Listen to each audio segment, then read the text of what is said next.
सत्ता पर काबिज होने के लिए। और दरअसल प्रधानमंत्री नरेंद्र मोदी के नेतृत्व में बीजेपी ने सफलता के कई आयाम गढ़े हैं। पार्टी ने वहां भी कमल खिलाया जहां पर कमल खिलने की स्थिति में नहीं था, यानी पार्टी की स्थिति बहुत दयनीय भी थी। प्रधानमंत्री नरेंद्र मोदी के नाम पर भारतीय जनता पार्टी ने फतह हासिल की और उन राज्यों का भी किला फतह किया जहां पर हमने पहले भी बताया कि बीजेपी कोई उम्मीद नहीं करती थी। और न केवल भारतीय जनता पार्टी बल्कि भारतीय जनता पार्टी के साथ ही एनडीए में शामिल दलों ने भी भारतीय जनता पार्टी के नेतृत्व में, या हम फिर यह कहें कि प्रधानमंत्री नरेंद्र मोदी के नेतृत्व पर, नरेंद्र मोदी के चेहरे पर उन राजनीतिक दलों ने भी अपनी सीटों में इजाफा करने का काम किया। लेकिन भारतीय जनता पार्टी की तरफ से, या हम खास तौर पर कहें कि प्रधानमंत्री नरेंद्र मोदी की तरफ से 2024 के चुनाव को लेकर एक नया नारा गढ़ा गया है। भारतीय जनता पार्टी के लिए एक नया टारगेट दिया गया है।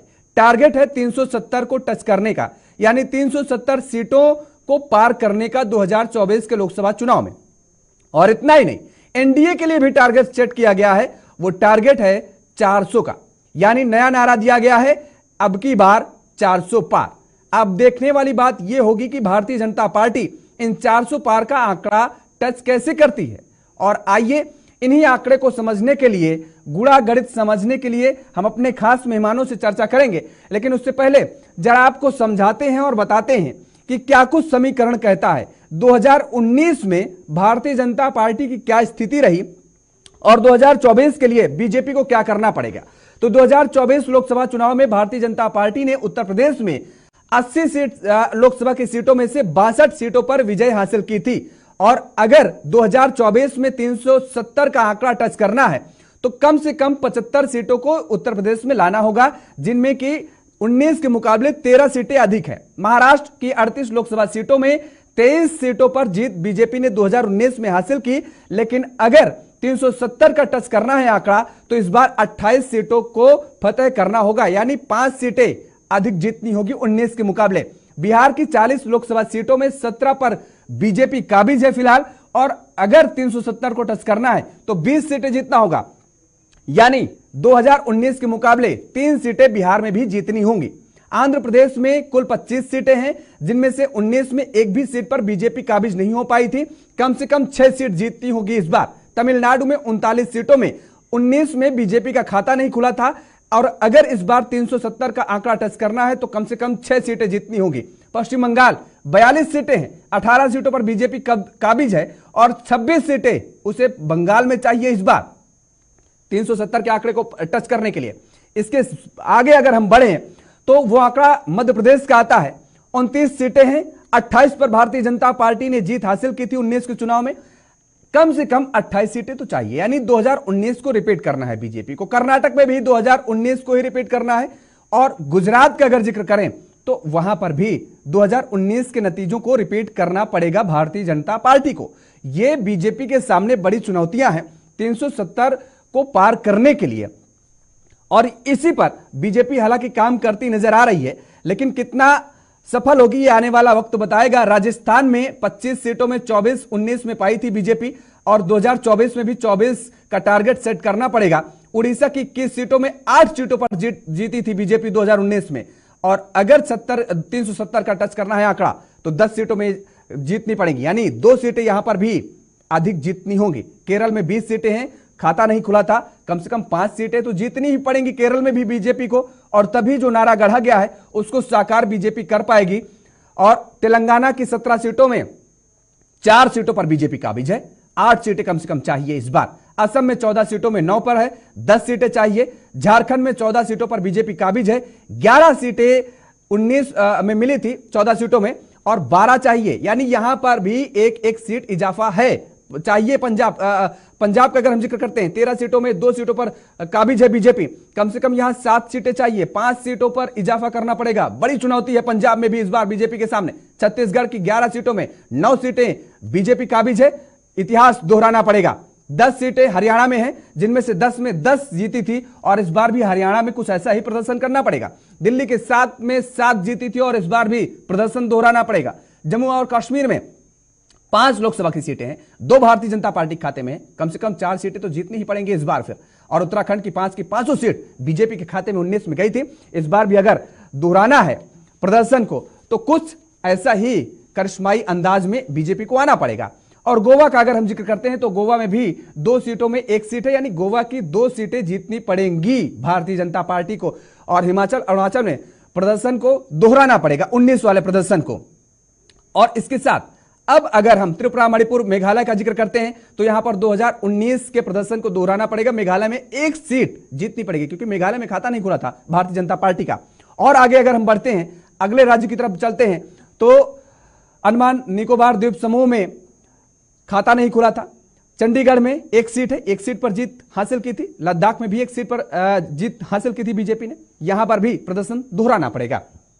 अब दादर और नगर हवेली, दमन दीव का जिक्र करें तो यहां पर भी प्रदर्शन को दोहराना पड़ेगा। नागालैंड, पुडुचेरी, यहां पर भी प्रदर्शन को दोहराना पड़ेगा। नागालैंड और पुडुचेरी में 1-1 सीट पर जीतना पड़ेगा, हालांकि वहां पर खाता नहीं खुला था पिछली बार। मिजोरम, लक्षद्वीप और सिक्किम का जिक्र करते हैं तो यहां पर जीतना पड़ेगा। जहां पर खाता नहीं खुला भारतीय जनता पार्टी का, यहां पर 1-1 सीट बीजेपी को चाहिए।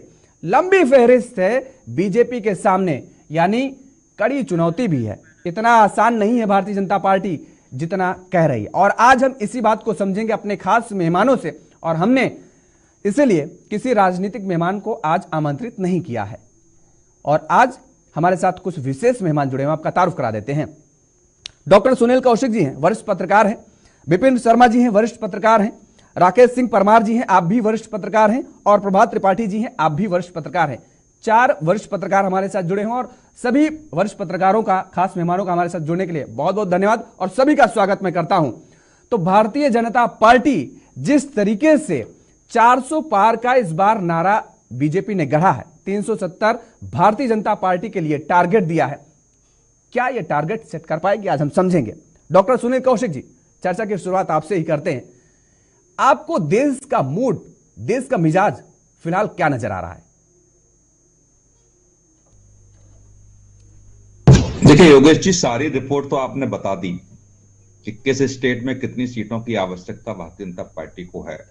वहां तो बताने को कुछ बचा ही नहीं। बहुत सारे ऐसे प्रदेश हैं जहां सारी की सारी सीटें 2019 में लोकसभा में जीती थी। वो जरूर एक चैलेंज बीजेपी को है कि वो पूरे रख पाएंगे कि नहीं रख पाएंगे। सबसे महत्वपूर्ण यह है कि भारतीय जनता पार्टी ने एक नारा दिया है कि हर बूथ पर भी 370 वोट प्लस करने हैं। तो ये 370 प्लस का टारगेट इस बूथ लेवल पर दिया गया है। तो जितनी भी मीटिंगें भारतीय जनता पार्टी लोकसभा चुनाव 2024 को लेकर के कर रही है, निश्चित तौर से मानिए कि बूथ लेवल पर बहुत ज्यादा जोर दे रही है। जिन लोकसभा सीटों पर हारी, चाहे उत्तर प्रदेश की बात करें, चाहे और राज्यों की बात करें, तो वहां 2-2 बार कैबिनेट मंत्रियों को प्रभारी बना करके भेज करके सारी रिपोर्ट उन्होंने मंगा ली और उसका अध्ययन भी कर लिया। जिन बिंदुओं पर समीक्षा की गई, जिन बिंदुओं पर रिपोर्ट मंगाई गई, निश्चित तौर से उनका ब्लूप्रिंट भारतीय जनता पार्टी ने तैयार किया है। और उसके बावजूद भी यदि आप देखेंगे कि बहुत सारी पार्टियों के अभी वर्तमान में जो सांसद हैं वो भारतीय जनता पार्टी ज्वाइन कर रहे हैं। उत्तर प्रदेश की आप बात करेंगे तो बहुजन समाज पार्टी के 5 लोकसभा सांसदों ने लगभग बीजेपी को, बहुजन समाज पार्टी को अलविदा कह दिया है, भारतीय जनता पार्टी में जाने को आतुर हैं। ऐसी अन्य राज्यों की आप बात करेंगे तो ये बहुत ज्यादा मुझे लगता है चैलेंज वाला नहीं है। इंडिया गठबंधन में जिस तरीके से वितर्कात है, जहां बहुजन समाज पार्टी दूर रही, जहां आप बिहार की बात करेंगे, पश्चिम बंगाल की आप बात करेंगे, बहुत ज्यादा कुछ वहां मिल नहीं रहा है। तो ऐसी स्थिति में बहुत ज्यादा मेहनत करने की आवश्यकता नहीं है। लेकिन फिर भी हर चुनाव को भारतीय जनता पार्टी बड़ा महत्वपूर्ण मान करके उसको रखती है। इसलिए 2024 का नारा दिया है कि हर बूथ पर 370 जो हटाई है देश में, 370 वोट प्लस चाहिए। यदि बूथ वाइज आप देखेंगे 370 के अपेक्षा 200 वोट भी यदि उन्होंने पा लिए, भारतीय जनता पार्टी ने 150 वोट भी पा लिए, तो आप समझिए कि 400 प्लस के आसपास का आंकड़ा जाता है। चलिए ठीक है सर, आप ये कह रहे हैं कि बहुत मुश्किल नहीं है और हम उसको भी समझेंगे, राज्य दर राज्य भी जाएंगे और उसमें किस तरीके की स्थिति बनी हुई है वो भी समझने की हम कोशिश करेंगे। प्रभात त्रिपाठी जी, 400 पार का नारा एनडीए ने दिया है इस बार, भारतीय जनता पार्टी ने एनडीए को ये टारगेट दिया है। ये नारा ही बनकर रह जाएगा या फिर नारा वास्तव में जमीनी हकीकत में तब्दील हो पाएगा? क्योंकि कई ऐसे राज्यों के जो चुनावी समीकरण हम कहें, वहां पर सियासी गणित कहें, वो बीजेपी के बहुत मुफीद नहीं बैठते हैं। होगी कि आज जिस तरीके से देश के अंदर एक नई राजनीति का सूत्रपात भारतीय जनता पार्टी ने अपने कामों द्वारा कुछ बड़े ऐसे काम, चाहे वो 370 हो, चाहे राम मंदिर हो या और भी चीजें हो, उसको वो जनता के बीच रख रहे हैं। और वो लगातार हिंदी पट्टी में तो अपनी वो पूरी पकड़ बनाए हुए हैं, लेकिन दक्षिण में भी वो प्रवेश कर रहे हैं। आपने देखा होगा, रामेश्वरम गए थे प्रधानमंत्री, वहां से पूरा एक संदेश दिया था और कई मंदिरों में गए थे और उसको अयोध्या से उन्होंने जोड़ा था। उसके अलावा 24/7 काम करने वाली पार्टी है और बड़ा कील काटे और गणित उनका बहुत दुरुस्त करते हैं। देखिए, अब जैसे उन्होंने उत्तर प्रदेश के परिदृश्य में आप लीजिए, हारी हुई सीटों पे उन्होंने आत्ममंथन कर लिया है। 16 करीब सीटें ऐसी हैं जो 12 हारी थी और 4 और हैं। उसके अलावा अभी देखिए, बीएसपी छोड़ के बहुत से लोग कद्दावर नेता आ रहे हैं पार्टी में। अब जैसे रितेश पांडे शामिल हो गए हैं। अब वो अंबेडकर नगर का गणित उन्होंने अपना ठीक कर लिया है, क्योंकि अंबेडकर नगर पे वो विजयी सांसद बीएसपी से थे, अब उनको भाजपा टिकट देने जा रही है। तो बहुत सी एंटी कंबेंसी अपनी जो सांसदों की थी, वो इसी तरह टिकट काटकर और नए चेहरे लाकर किसी दूसरी पार्टी के हों या कहीं भी हों, वो उसमें समायोजित कर रहे हैं। और अपने जो सहयोगी दल है, चाहे अपना दल हो, चाहे ओम प्रकाश राजभर हो, छोटी छोटी पार्टियों को भी अपने साथ लिया है। एक बड़ा विकेट उन्होंने पश्चिम में जाटलैंड में चौधरी अजीत सिंह का भी गिराया है, जो अभी कल परसों तक वो शामिल हो जाएंगे अधिकृत रूप से पार्टी में। और यहाँ राज्यसभा चुनाव भी हो रहा है, वोटिंग होगी, उसमें सारी पार्टी एक्सपोज हो जाएंगी। किस तरीके से 8वां प्रत्याशी अगर भारतीय जनता पार्टी जिता ले जाती है तो वो ये और एक्सपोज हो जाएंगे विपक्षी दल। तो आपने जो बात कही योगेश जी, भारतीय जनता पार्टी ने जो 400 का या 370 का जो नारा दिया है, आपको मैं बता दूं कि 370 धारा से जोड़ के उन्होंने पार्लियामेंट में 370 बात कही। फिर झाबुआ की एक रैली में प्रधानमंत्री नरेंद्र मोदी ने अपने सारे बूथों से कहा कि जिस बूथ में 370 नए मतदाता आप जोड़ देंगे तो वो बूथ आपका और मजबूत हो जाएगा।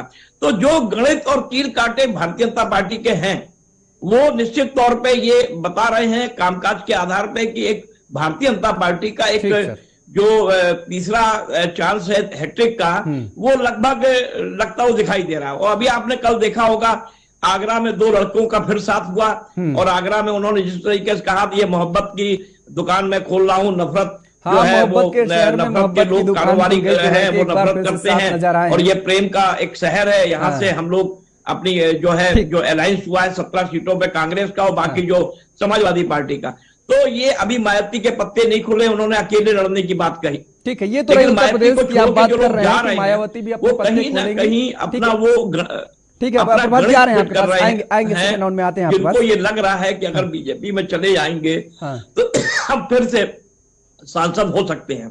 तो ये जो सारी चीजें हैं योगेश जी, इसको समझना इसलिए जरूरी है कि विपक्ष पूरी तरीके से शून्य है और हिंदी पट्टी में भारतीय जनता पार्टी, चाहे गुजरात हो चाहे मध्य प्रदेश हो, छिंदवाड़ा भी सीट वो अपने नजरों में गड़ाए हुए है कि छिंदवाड़ा इस बार लेनी है।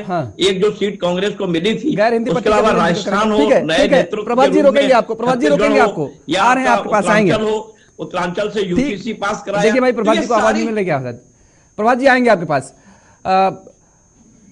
विपिन जी, हिंदी पट्टी का जिक्र किया जा रहा है, भारतीय जनता पार्टी की हिंदी पट्टी में पैठ निसंदेह बहुत गहरी है, लेकिन भारतीय जनता पार्टी के पास हिंदी पट्टी में खोने के लिए बहुत कुछ है, विपक्ष के पास कुछ नहीं है। इतिहास को दोहराना पड़ेगा।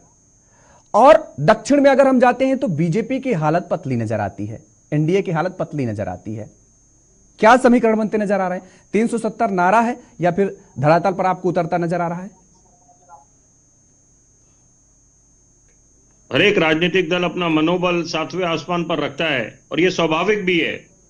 तो यहां पर वही है कि अगर भाजपा की तरफ से दावा करा जा रहा है कि 370 का टारगेट उन्होंने सेट करा और एनडीए की बात करें तो 400 पार, लेकिन साथ साथ ये समझना है कभी भी सामने वाले को, अपने विपक्ष को हल्के में लेना नहीं चाहिए। और यही खास बात है भाजपा की और नरेंद्र मोदी की, माननीय प्रधानमंत्री की, क्योंकि वो कोई भी चुनाव को हल्के में लेते नहीं और पूरे दमखम से चुनावी मैदान में उनका संगठन निकलता है। और वो जो उनकी रणनीति है, सबसे बड़ी बात है 21वीं सदी के चाणक्य अमित शाह का क्या कहना, क्योंकि यहाँ पर जो दोनों बड़े चुनाव हुए 2014 में, 2019 में, उनकी अहम भूमिका है। तो एक तरफ प्रधानमंत्री का चेहरा, नरेंद्र मोदी का चेहरा, और साथ में रणनीति के चाणक्य अमित शाह, तो ये जो आपस में इनकी जुगलबंदी है और जो आगे बढ़कर चुनाव की नीतियां बनाते हैं, तो उससे निश्चित बात है संगठन में एक नई ऊर्जा आती है, नई प्रेरणा आती है और मनोबल 7वें आसमान पर पहुंच जाता है।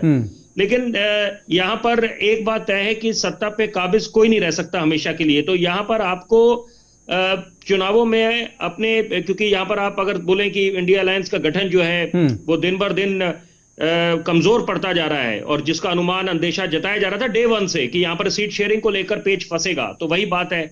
लेकिन यहाँ पर आप हिंदी हार्ट बेल्ट की बात करते हैं, बहुत अच्छी बात है कि भाजपा ने बहुत अच्छा एक उनका प्रदर्शन रहा है कि हम मध्य प्रदेश, छत्तीसगढ़, राजस्थान की बात करें। लेकिन वहां पर अगर इसके विपरीत देखें, कर्नाटक में क्या हुआ था, और उसके बाद कांग्रेस पार्टी की एक निश्चित बात है कि वापसी हुई थी कर्नाटक और हिमाचल में, लेकिन उसके बाद मामला फिर बैक टू स्क्वायर वन हो गया। लेकिन केरल, आंध्र प्रदेश और तमिलनाडु ये चिंता का विषय है, क्योंकि यहाँ पर ये बात कही जाती है कि दिल्ली का रास्ता उत्तर प्रदेश से निकलता है, लेकिन दक्षिण जो आपका दक्षिण को आप भुला नहीं सकते, क्योंकि आप अगर देश के प्रधानमंत्री हैं और आप अपने आप को ये बात हकीकत है कि भाजपा इस समय विश्व की सबसे बड़ी लोकतांत्रिक पार्टी है, तो यहाँ पर उनको किसी भी क्षेत्र को छोड़ना नहीं चाहिए, और वहां पर हर एक जगह में, हर एक प्रभात जी ने जिक्र किया कि दक्षिण में भी तो यहाँ पर प्रधानमंत्री नरेंद्र मोदी अब जा रहे हैं, उसको भी साधने की पूरी कोशिश की जा रही है, बताया प्रभात जी ने। लेकिन दक्षिण का अगर हम जिक्र कर रहे हैं राकेश जी, और दक्षिण के राज्यों का विपिन जी ने जिक्र भी किया, केरल, कर्नाटक, आंध्र प्रदेश, तमिलनाडु, तेलंगाना का भी अगर हम जिक्र कर लेते हैं, इन 5 राज्यों में 129 लोकसभा की सीटें हैं, जिनमें से अभी भारतीय जनता पार्टी के पास मात्र 29 सीटें हैं। और कर्नाटक की स्थिति आप देख रहे हैं, कर्नाटक में कांग्रेस की सरकार है। तेलंगाना में भी स्थिति बदल गई है, कांग्रेस। क्या लगता है तमिलनाडु पे अगर हम जाते हैं, तो जब पश्चिम बंगाल पहुंचते हैं प्रधानमंत्री नरेंद्र मोदी, तो पश्चिम बंगाल की सरकार पर तो जमकर के तंज कसते हैं, प्रहार करते हैं, लेकिन तमिलनाडु पहुंचते पहुंचते थोड़ा सा वो प्रहार धीमा पड़ जाता है। तो आपको लगता है कि इन 5 राज्यों का अगर हम जिक्र कर रहे हैं, 29 सीटों से आगे भारतीय जनता पार्टी बढ़ पाएगी 24 में? पांडे जी, आपको नमस्कार, आपके सारे पैनलिस्टों को मेरा प्रणाम जी। सरकार के प्रति नाराजगी पूरे देश भर में कहीं देखने को नहीं मिल रहा है। वोट का एक सबसे बड़ा आधार ये बनता है। 10 साल ये सरकार चलते हुई हो गई, लेकिन कोई 2G, 3G, जीजाजी जैसा कोई मामला नहीं आया। सरकार बदलने का आधार बनता है सरकार के प्रति अविश्वास और गुस्सा, जो जमीन पर कहीं नहीं दिखा, क्योंकि इस गवर्नमेंट ने ऐसा कोई काम नहीं किया है।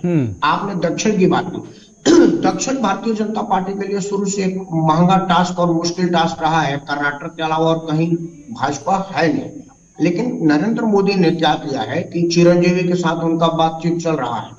चिरंजीवी का भाई पवन कल्याण एक बड़ा स्टार है, वो उसको सिर्फ तेलंगाना और आंध्र प्रदेश तक ना जोड़े, पूरा दक्षिण, मैं उत्तर भारत का हूँ, पवन कल्याण को भाई मैं जानता हूँ, उसका स्टार्टअप को मैं जानता हूँ। पवन कल्याण ने ऑफिशियली कोलैबोरेशन नरेंद्र मोदी के साथ किया है, मन साझा किया है। उनका मन साझा करना, ये मैसेज देना कि मैं आपके साथ हूँ, ये एक बड़ा मैसेज है।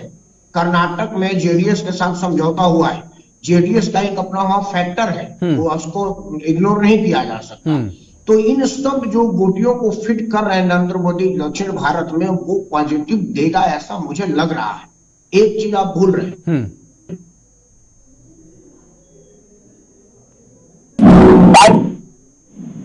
और वहां मानने वालों को डेंगू मलेरिया कहा जाता है, वो एक बहुत बड़ा असर करेगा। दूसरा क्या है कि जहां पर स्टेट का मामला है, वो स्टेट का अलग मामला होता है, सेंटर का अलग मामला होता है। कई जगह होता है कि राज्य सरकार कोई ममता बनर्जी को पसंद करता है, लेकिन केंद्र में अगर बात आती है तो वो मोदी के साथ होता है, क्योंकि मोदी के मुकाबला में उनको लग रहा है कि राज्य में ममता ठीक है, भाजपा का कोई राज्य स्तरीय नेता ठीक नहीं है। यह अभी फैक्टर काम करेगा, और मुझे लग रहा है कि जो कुछ नुकसान इधर झेलने को मिल रहा है वो दक्षिण भारत से भरपाई हो जाएगा। नरेंद्र मोदी ने दक्षिण में बड़ा काम किया, राम मंदिर की प्राण प्रतिष्ठा कार्यक्रम में जब इनको जजमान बनाया गया, तो आप ध्यान रखिए दक्षिण भारत के सारे धर्म स्थलों का भ्रमण किया इन्होंने। वह इसी बात के लिए था, चुनाव की तैयारी थी, उनको उससे कोई मतलब नहीं था जाने का, वो चुनाव की तैयारी थी। और वहां पर जमीन पर दिख रहा है और मुझे लग रहा है कि वो भाजपा के पक्ष में जाता हुआ नहीं। ठीक है, आपने ये मंदिर को लेकर के, यानी हम ये कहें कि सनातन धर्म को लेकर के भारतीय जनता पार्टी की तरफ से उठाए गए कदम को लेकर के आप कह रहे हैं कि बीजेपी को इसका फायदा मिल सकता है। आएंगे इसी मुद्दे पर और इसी बात को लेकर के आगे हम बढ़ाएंगे और समझने की कोशिश करेंगे कि आखिर सनातन धर्म को लेकर भारतीय जनता पार्टी कितना लाभ उठा पाएगी दक्षिण में। लेकिन फिलहाल रुकेंगे एक छोटे से ब्रेक के लिए। ब्रेक के बाद एक बार फिर आप सभी का स्वागत है। हम बात कर रहे हैं आज भारतीय जनता पार्टी की तरफ से गढ़े गए नारे की, 370 पार बीजेपी और 400 पार एनडीए। हमारे साथ सभी मेहमान लगातार बने हुए हैं। सुनील कौशिक जी, दक्षिण की बात हम कर रहे थे, दक्षिण का जिक्र हो रहा है, इसमें सनातन धर्म को लेकर के भी मुद्दा उठा और सनातन धर्म के साथ ही मंदिर का निर्माण, राम मंदिर का निर्माण दक्षिण को प्रभावित करेगा। दक्षिण का अगर हम जिक्र करते हैं तो मुझे लगता है कि जितने मंदिर दक्षिण में होंगे उतने मंदिर पूरे भारत में कहीं नहीं होंगे, मुझे जितना लगता है। और वहां के लोगों के भी अगर नाम उठा लीजिए तो लोगों के नाम भी कहीं ना कहीं भगवान के नामों से मिलते जुलते नजर आते हैं, उन्हीं के नाम पर आधारित होते हैं। हमने विधानसभा के चुनाव देखे, पिछले भी चुनाव देखे, भारतीय जनता पार्टी कभी भी राम मंदिर का मुद्दा उसने छोड़ा नहीं जब से उसने पकड़ा है। ये तो मुद्दा हमेशा रहा है मंदिर का। तो आखिर क्या वजह रही कि दक्षिण में बीजेपी पहले नहीं मजबूत थी और अब मजबूत हो जाएगी? क्योंकि वहां पर मंदिर से ज्यादा मुझे लगता है मंदिर मस्जिद से लेकर के जमीनी मुद्दे भी हावी रहते हैं। देखिए, वैसे दक्षिण के राज्यों की बात करें और जब दक्षिण राज्यों के लोग इधर घूमने आते हैं अपने राज्यों में, चाहे राजस्थान की बात करें, उत्तर प्रदेश की बात करें, दिल्ली की बात करें, तो मैं 1 दशक 1.5 दशक पहले की बात करूं तो वो लोग लगते थे हम पता नहीं कौन से देश में आए हुए हैं। और जो देश के दूसरे राज्यों के लोगों के साथ जो मेल मिलाप, मिक्सअप जो होता है, मुझे लगता है कि इससे कांग्रेस बचाती रही। कांग्रेस की क्या मजबूरी रही होगी उस समय राजनीतिक, जो कम से कम उस खाई को पाटने में कामयाब कांग्रेस नहीं हो पाई। लगता था कि जैसे हम लोग भी दक्षिण जाते हैं या दक्षिण के मंदिरों की हम बात करें तो अपने यहाँ के लोग ज्यादा घूमने वहां जाते हैं। या श्रद्धा की बात करें तो हिंदी भाषी क्षेत्र के लोगों की बात करें तो अधिकतर 80% लोग यहाँ के लोग होते हैं, वहां दर्शन करने के लिए जाते हैं। लेकिन फिर भी तो जुड़ाव की बात करें तो जोड़ नहीं पाए। वहां भी ऐसा लगता है कि हम किसी दूसरे देश में आ गए हैं। जो आदर भाव, जो सम्मान हमारे हिंदी भाषी क्षेत्रों में लोगों को मिलता है वो वहां नहीं मिल पाता। और उसका कारण है एक भाषा, कि हम वहां इधर के लोग इंग्लिश बहुत अच्छे से नहीं जान पाते या वहां की भाषा जो लोकल है उसको नहीं जान पाते, तो वो एक सामंजस्य। और दूसरा क्या है कि वहां जो विकास की दूरियां हैं, मैंने वहां कई दौरे किए हैं, एकदम बिल्कुल अंदर के क्षेत्रों में निकल जाए तो निश्चित तौर से विकास से बहुत दूर रहा है। ये 2014 के बाद अब समीक्षा करें और 2014 के बाद 2019 के भी बात करें तो 2019 और 24 के भी बहुत ज्यादा पैसा खर्च हुआ है। यदि बड़े एनजीओ की बात करें तो बड़े एनजीओ के माध्यम से वहां बहुत सारी चीजें जो लागू की गई हैं। यदि हम विकास की बात करें तो हिंदी भाषी राज्यों की अपेक्षा उन राज्यों में ज्यादा विकास किया। सड़कों की बात करें, एयरपोर्ट की बात करें या रेलवेज की बात करें हम, तो निश्चित तौर से 2019 के बाद वहां अधिक विकास किया है। और जब सनातन धर्म की बात आ जाए, आप देखेंगे कि अयोध्या में जो भगवान प्रभु राम की मूर्ति है उसमें भी झलक दक्षिणी राज्यों की दिखती है। तो कहीं ना कहीं ये दिखाने का प्रयास किया गया है कि वो और हम लोग अलग नहीं हैं। यदि इस खाई को पाटने में बीजेपी कामयाब हो जाती है तो निश्चित तौर से मानिए जो भारतीय जनता पार्टी से वहां के वोटरों ने, वहां के युवाओं ने जो दूरी बना रखी है, निश्चित तौर से बीजेपी को इसका फायदा मिलेगा। बीजेपी की तरफ झुकाव हो सकता है वहां की जनता का। प्रभात त्रिपाठी जी, महाराष्ट्र का अगर हम जिक्र करते हैं, ठीक है, अगर इधर की भरपाई कुछ वहां दक्षिण में कुछ भरपाई हो रही है, तो महाराष्ट्र का हम अगर जिक्र करते हैं तो महाराष्ट्र में शिवसेना जो एकनाथ शिंदे गुट है, एनसीपी के अजित पवार साहब, 48 सीटों में 23 सीट बीजेपी के पास हैं। कितनी सीटें इन दोनों दलों को देंगे? इसके बाद बीजेपी कितनी सीटों पर जीत पाएगी, बढ़त बना पाएगी? पश्चिम बंगाल का हम जिक्र करते हैं तो वहां जो स्थिति विधानसभा चुनाव के बाद बीजेपी की बनी थी, विधानसभा चुनाव के दौरान हम कह सकते हैं, उसके बाद से जो स्थिति वहां बन, क्योंकि जो टीएमसी के नेता बीजेपी में आए थे वो फिर पलायन कर गए, कई ऐसे बड़े नेता, दिग्गज नेता हैं, और वहां पर मजबूत आधार बीजेपी का माना जाने लगा था। लेकिन वो एक बार फिर से अब ये कहा जा रहा है कि टीएमसी वहां पर मजबूत हो रही है, वहां पर सीट गेनिंग कर पाएगी क्या। ओडिशा का हमने जिक्र किया, पश्चिम बंगाल में जब प्रधानमंत्री नरेंद्र मोदी जी होते हैं तो सरकार पर हमलावर होते हैं, ओडिशा पहुंचते ही उनका रुख नरम हो जाता है। 20 सीटों में 8 सीटें जो हैं नवीन पटनायक साहब के पास हैं, अब बीजेपी के पास हैं, माफ कीजिएगा। नवीन पटनायक साहब को लेकर के कई दफा तारीफ कर चुके पीएम मोदी, वहां पर कितनी गुंजाइश है बीजेपी की बढ़ने की, क्योंकि सीटें तो इन्हीं राज्यों से बढ़ानी पड़ेगी बीजेपी को ना, अगर 370 टच करना है तो। देखिए योगेश जी, आपने अभी जिन 3 राज्यों की बात की, वहां के राजनीति का एक राजनीतिक सिनेरियो बिल्कुल अलग रहता है। बंगाल में ममता बनर्जी मानुष माटी के नाम पे जिस तरह उन्होंने वामपंथियों को उखाड़ के फेंका था, आज उनके संग एक बड़ा फिर वो हो रहा है कि वो जिस कांग्रेस को छोड़ के विदेशी मूल पे गई थी, अब इंडिया के साथ उनको 2-4 सीटें शेयर करनी पड़ेंगी, जबकि वो तुष्टीकरण की राजनीति पूरी वन साइडेड, बंगाल में सीधी राजनीति होती है, वहां बाइपोलर कंट्रास्ट है भाजपा वर्सेस टीएमसी का।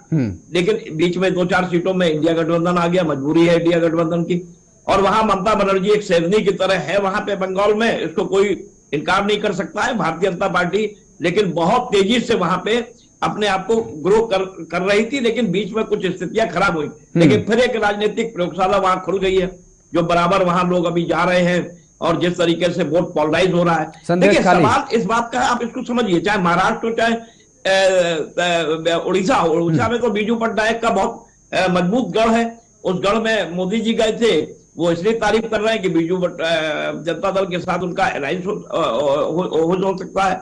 सवाल इस बात का नहीं है, आप इसको इस तरीके से देख सकते हैं, दक्षिण पट्टी में दक्षिण राज्यों में जो हिंदुत्व है, वहां का हिंदू वो बिल्कुल अलग है, और वहां के जो मंदिर हैं, हमारे शिव और राम और कृष्ण सारे शिव के अवतार के ही वहां लोग हैं, वहां ऐसा कोई अलग नहीं है। अभी वहां मोदी जी गए थे प्राण प्रतिष्ठा के पहले, उन्होंने वहां सारे मंदिरों में गए जिनका पूरा अक्षय अयोध्या से जुड़ा हुआ है, सारे रिश्ते नाते जुड़े हुए हैं।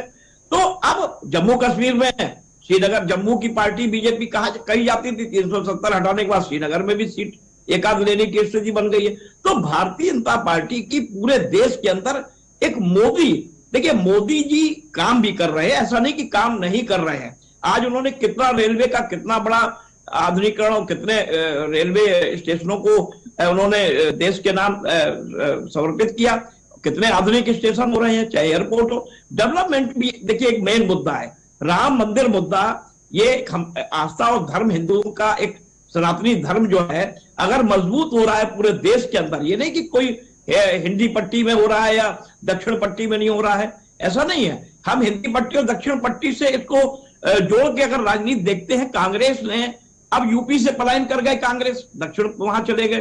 कांग्रेस ये फिर देख रही है कि दक्षिण में जो हम 129 सीटों में लगभग 80-90 सीटें लेके आते थे, हम और ग्रो करें, नहीं कर पाएगी, वहां से उनकी सीटें जा रही हैं। भारतीय जनता पार्टी की एंटी कम्बेंसी मोदी और भारतीय जनता पार्टी की सरकारों की मुझे तो नहीं दिखाई दे रही है। और ये सबसे बड़ा एक प्लस पॉइंट है कि सरकार जो काम कर रही है, चाहे वो केंद्र की हो चाहे वो भाजपा शासित प्रदेश हो, वहां पे मॉनिटरिंग हो रही है, धरातल पे कितना काम हो रहा है इसकी भी मॉनिटरिंग हो रही है। और प्रधानमंत्री की कार्यशैली से तो पूरा देश क्या पूरी दुनिया वाकिफ है। तो मैं ये कह सकता हूं कि 2024 का चुनाव निश्चित तौर पे विपक्षियों के लिए एक बहुत बड़ा संक्रमण काल है कि आखिर वो जो पिछली बार जो स्थितियां थी उनसे वो कितनी सीटें बचा पाएंगे, कौन पार्टी नेता प्रतिपक्ष का वहां पे दर्जा प्राप्त करेगी। ठीक है, ये आप बड़ी बात कह रहे हैं। हम चर्चा कर रहे थे कि भारतीय जनता पार्टी या एनडीए कितनी सीटें ला पाएगा, जो दावा कर रहा है उस पर उसको अमली जामा पहना पाएगा या नहीं। लेकिन आप बड़ा दावा यहां पर कर रहे हैं कि इंडिया गठबंधन में जो राजनीतिक दल शामिल हैं वो 2019 में जितनी सीटें पाए थे वो बचा पाएंगे कि नहीं, ये एक बड़ी बात है। विपिन जी, अब बात अगर हम पूर्वोत्तर नॉर्थ ईस्ट की कर लेते हैं तो असम की 14 सीटों में 9 सीटें बीजेपी के पाले में हैं। अरुणाचल प्रदेश में दोनों सीटें बीजेपी के खाते में हैं। मणिपुर में 1 सीट बीजेपी के पाले में है। मेघालय मिजोरम में खाता नहीं खुला। नागालैंड, सिक्किम, त्रिपुरा भी। ऐसे में अब भारतीय जनता पार्टी के लिए इन 7 राज्यों की 25 सीटें कितना मायने रखती हैं और यहां पर बीजेपी किस तरीके से आगे बढ़ती नजर आ रही क्या? क्योंकि अगर असम का भी हम जिक्र कर लें तो वहां पर एनआरसी का भी एक बड़ा मुद्दा और बड़ा गरमाएगा। और अभी फिलहाल में राहुल गांधी उधर से अपनी यात्रा भी गुजार करके लेकर के आए हैं, वहां से निकले हैं। देखिए, मैं बतौर पत्रकार हर एक मंच पे एक बात कहता हूं कि अगर हम लोग जो सपना संजो के बैठे हैं नए भारत का, न्यू इंडिया की जो बात प्रधानमंत्री करते हैं कि हमने देश को महाशक्ति बनाना है, आत्मनिर्भर बनाना है, इकोनॉमी को $5 ट्रिलियन बनाना है, और अभी आने वाले वक्त में हिंदुस्तान अर्थव्यवस्था के संदर्भ में 3रे स्थान पे आएगा, अभी 5वें पे है। और यहाँ पर देख रहे हैं बड़े बड़े मुल्कों की जो अर्थव्यवस्था है वो ग्रस्त है इस समय। पहले वो एक रिसेशन का दौर आया था जब चीन और अमेरिका की ट्रेड वॉर चली थी। बहुत जरूरी बात है जो समझने की आवश्यकता है कि यहाँ पर donor ministry, development of north eastern region, उनको जो फंड्स मिलते हैं उसका सही मायने में कितना सदुपयोग होता है। अगर इसकी तरफ केंद्र सरकार, मोदी सरकार का ध्यान चला जाए तो सोने पे सुहागा। मुझे लगता है कि इतना बड़ा मास्टर स्ट्रोक हो जाएगा कि जो आप अपने वोट बैंक साध रहे हैं नॉर्थ ईस्ट पे, क्योंकि सही हम कान पक गए, मैं दिल्ली वासी हूं, कान पक गए मेरे ये सुनते सुनते कि ये लोग हम इनकी ये इंटीग्रेशन करेंगे, मेन स्ट्रीम में लेके आएंगे नॉर्थ ईस्टर्न स्टेट्स को। बड़ी सरकारें रही, कांग्रेस की सरकारें रही हैं आजादी के बाद, कि कैसे इंटीग्रेशन हुआ अभी तक। और सबसे ज्वलंत मुद्दा नॉर्थ ईस्टर्न स्टेट्स का, 7 sister states and the mountain state of Sikkim, यहां पर सबसे ज्वलंत मुद्दा है कनेक्टिविटी का, कि एक जगह से दूसरी जगह नहीं आप जा सकते। तो यहां पर मुझे लगता है कि अगर आपको मेन स्ट्रीम में लेके आना है इन राज्यों को, और यहां पर तो मुझे लगता है कि इससे बढ़िया बात नहीं हो सकती। तो आप पूरी जो वहां की आवाम है उनको अपनी तरफ कर सकते हैं। तो बेसिक मुद्दे हैं, कोई ये ऐसा रॉकेट साइंस नहीं है कि आपको उनको बड़े बड़े आप कोई हसीन सपने दिखाएं। तो यहां पर अगर आप ये बेसिक बातें, उन इश्यूज को आप एड्रेस कर देंगे तो मुझे लगता है कि वो दिन दूर नहीं कि जब यहां पर आपकी जो सीटों का अभाव रहा है तो वो आपकी तरफ आ जाएंगे, भाजपा की तरफ, एनडीए की तरफ। बहरहाल इस समय एक जरूरी बात है कि जैसे ये लोग, भाजपा का नारा है कि मेरा बूथ सबसे मजबूत, और बड़ा जमीन आसमान का फर्क है कि जब कांग्रेस पार्टी के जो नेता हैं राहुल गांधी, वो सर यहाँ पर ठीक है, अमूमन हर एक मंच पे बोलते हैं कि हम अपने संगठन को मजबूत करेंगे, युवाओं को तवज्जो देंगे, लेकिन कथनी और करनी में फर्क रह जाता है। ठीक है, यही अंतर है। वो तो यही वजह है शायद भगदड़ भी विपक्षी पार्टियों में मचा हुआ नजर आ रहा है सर, तो अमल होता है। लेकिन एक बड़ा सवाल यहाँ पर जो एक कॉमन मैन के, एक आम आदमी के मन में भी उठता होगा और उठता है, हम 5 ट्रिलियन से तीसरी सबसे बड़ी अर्थव्यवस्था की तरफ बढ़ने के लिए अग्रसर हैं, लेकिन आज भी देश में एक बड़े तबके को हमें सरकार का सहारा देना पड़ रहा है। किसके लिए? पेट भरने के लिए। इसकी ओर भी एक बड़ा इशारा तो करना पड़ेगा ना सरकार को कि हम उसको कैसे उबारेंगे। विपिन जी, ये आपने मेरे से पूछा है? जी, आपसे निश्चित बात है। देखिए, सिक्के के दोनों पहलू हैं यहाँ पर। जब एक तरफ यहाँ पर जो विपक्षी दल हैं वो विरोध करते हैं कि देखिए अभी भी सरकार दावा करती है कि 80 करोड़ लोगों को अनाज दे रहे हैं। हम यहाँ पर सत्ता पक्ष और विपक्ष का जिक्र ही नहीं कर रहे हैं, इसीलिए मैंने आज किसी राजनीतिक मेहमान को बुलाया ही नहीं। मैं एक आम नागरिक के हैसियत से आपसे पूछ रहा हूं, और एक आम नागरिक के मन में ये सवाल उठते भी होंगे कि अगर हम तीसरी सबसे बड़ी अर्थव्यवस्था बनने जा रहे हैं तो क्या वजह है कि एक बड़ा तबका आज भी अपना पेट नहीं भर पा रहा है। निश्चित बात है, ये एक यहाँ पर ध्यान जाना चाहिए कि ये एक ग्रे एरिया है कि यहाँ पर जिसकी तरफ अभी कई सरकारें रही हैं जिनका ध्यान नहीं गया। तो मुझे लगता है कि आप जब एक तरफ बात करते हैं कि नए रोजगार उत्पन्न करने हैं और वोकल फॉर लोकल को तवज्जो मिल रही है, स्वदेशी अपनाने की बात कर रहे हैं और आत्मनिर्भर बनने का सपना संजो के बैठे हैं, तो यहाँ पर बड़ी अच्छी एक पहल हुई है। यही आपके, मुझे लगता है, सवाल का उत्तर मिलेगा। जो एमएसएमई यूनिट्स को आगे बढ़ावा दिया जा रहा है और यहाँ पर उनको कई तरह के, उनको एक बिल्कुल जीरो, एक कोई भी ऐसा कुछ नहीं है कि एक ट्रांसपेरेंट सिस्टम है कि पारदर्शिता बना के चल रहे हैं। ठीक। और कोई सहूलियत है कि ये सिंगल विंडो सिस्टम है कि यहाँ पर की पेपरलेस काम। तो ये मुझे लगता है कि एक बहुत अच्छा एक कन्वीनियंट सिस्टम बनने की तरफ ये एक कदम है और लोगों के लिए काफी लंबा है, लोगों के लिए चुनौतियां रास्ता बेशुमार खोलने का हैं। प्रयास सरकार और की यहाँ तरफ पर से किया सबसे जा बड़ी रहा है। बात है कि एक मैं जरूरी बात जोड़ना चाहूंगा, सर। एक दौर था हाँ। जब उत्पादन को तवज्जो नहीं मिलती थी, महज व्यापार की बातें करते थे। तो यहां पर अब अच्छी बात है, उत्पादन की तरफ हम लोग जा रहे हैं। Manufacturing is getting more impetus now. और यही बात है कि इंपोर्ट एक्सपोर्ट की बात करें कि पहले यहां पर कितना एक्सपोर्ट हो रहा है और कितना इंपोर्ट हो रहा है, उसमें कोई आपस में संतुलन नहीं बैठता था। लेकिन अब हम लोग उसकी तरफ ध्यान दे रहे हैं कि ताकि अपनी अर्थव्यवस्था को मजबूत रखें। कितना फॉरेन एक्सचेंज आ रहा है, तो मुझे लगता है ये अच्छी बातें हैं। और सबसे बड़ी बात है कि जो स्टार्टअप कल्चर स्टार्ट हुआ है, एक इकोसिस्टम स्टार्ट हुआ है, कितने यूनिकॉर्न्स बने हैं, तो ये बड़ी अच्छी बात है। अब जो सरकार की महत्वाकांक्षी योजनाएं हैं, make in India, skill India, digital India, अब गौरतलब ये होगा कि कितने रोजगार उत्पन्न हो रहे हैं, ताकि यहां पर लोगों को इंतजार ना करना पड़े और अपने पैरों पे खड़े बेरोजगारी हो का पाएं। जो सवाल विपक्ष की तरफ से उठाया जाता है वो सवाल ना उठ सके, ये एक बड़ी बात है और इसी का जवाब भी अब तलाशना है सरकार को। राकेश जी, अब बात हम आंध्र प्रदेश की करेंगे। आंध्र प्रदेश में 25 सीटें, बीजेपी का खाता नहीं खुला। बिहार में 40 सीटें, 17 बीजेपी के पास हैं और 16 जेडीयू के पास है। जेडीयू हालांकि फिर साथ में आ गई है, लेकिन क्या बिहार की जनता इस बार जेडीयू को उतना ही समर्थन देगी, उतना ही आशीर्वाद देगी जितना 19 में? क्योंकि बड़ा मैसेज इस बार गया है पाला बदलने से। महाराष्ट्र का हमने जिक्र किया, महाराष्ट्र में अभी जिक्र हो गया। उत्तर प्रदेश का अगर हम जिक्र कर लेते हैं, उत्तर प्रदेश में 62 सीटें आई 2019 के लोकसभा चुनाव में। 14 में जो सीटें आई थी उससे भी नुकसान उठाना पड़ा बीजेपी को 19 में।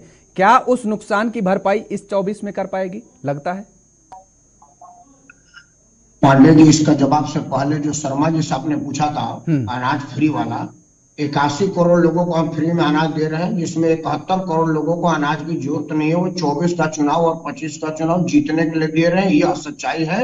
और यह आरक्षण की तरफ से जीवन भर देना मजबूरी होगा, नहीं देंगे आपकी सरकार गिर जाएगी। यह बात जान लीजिए। ये वोट खरीदने के लिए अनाज दिया जा रहा है, रिक्वायर नहीं है बहुत सारे लोगों को। तब तो सर एक छोटा सा कमेंट कर दूं सर, उसके बाद आप अपनी बात रखिएगा आगे।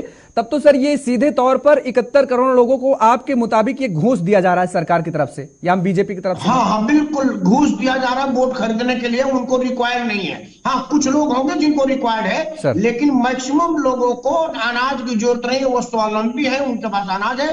कोरोना काल में जरूर लोगों को कमी थी, वो एक विषम परिस्थिति थी। नहीं तो उसकी मैं तारीफ भी करता हूं सर, उसकी मैं सरकार की सराहना भी करता हूं, बहुत अच्छा काम किया।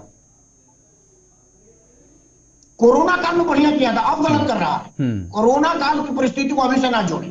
यह रिश्वत है सीधा वोट खरीदने के लिए। आगे आते हैं, देखिए क्या है कि बिहार से शुरू करते हैं। बिहार में देखिए, जब आप समझौता करेंगे ना तो कुछ कुर्बानियां देनी पड़ेगी। जैसे पिछला बार नीतीश और लालू एक साथ लड़े थे तो भाजपा का एमपी ज्यादा था, लेकिन फिर नीतीश और भाजपा लड़ी तो आधा आधा मजबूरी में देना पड़ा। जो नीतीश कुमार को 2 सीटें आई थी, उनको 17 सीटें मिल गई। तो यह एक मजबूरी रहेगी। लेकिन बिहार की जनता, लालू प्रसाद का बेटा तेजस्वी के बहुत मेच्योर्ड पॉलिटिशियन बनता जा रहा है। एक बात ध्यान रखिएगा, लालू जी वाला राजनीति उसमें नहीं है। उसकी जो मेचोटी दिखी विधानसभा में, जो उस लड़के ने भाषण दिया, और अभी जो उसका जन विश्वास यात्रा जो निकाली जा रही है, मेचोटी से वो अपनी बातें रख रहा है, वो काबिल तारीफ को वो प्रभावित करेगा। और अब नीतीश कुमार खत्म चीज है। नीतीश कुमार का पॉलिटिक्स खत्म हो गया। वो 24 में खत्म हो या 25 में खत्म हो, बीती हुई चीज रह गए। अब आज तेजस्वी और भाजपा की लड़ाई होगी।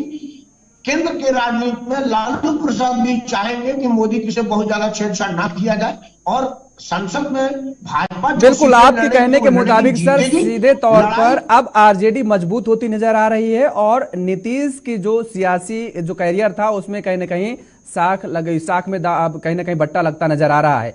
और किसको कितना फायदा होगा फिलहाल ये आने वाला वक्त बताएगा। माफ कीजिएगा सर, आपको यहीं पे रोक रहा हूं मैं, और समय का अभाव इसलिए चर्चा को हमें विराम करना पड़ा, यहीं पे विराम देना पड़ा है। आप सभी मेहमानों का हमारे साथ जुड़ने के लिए, समय देने के लिए बहुत शुक्रिया, बहुत धन्यवाद।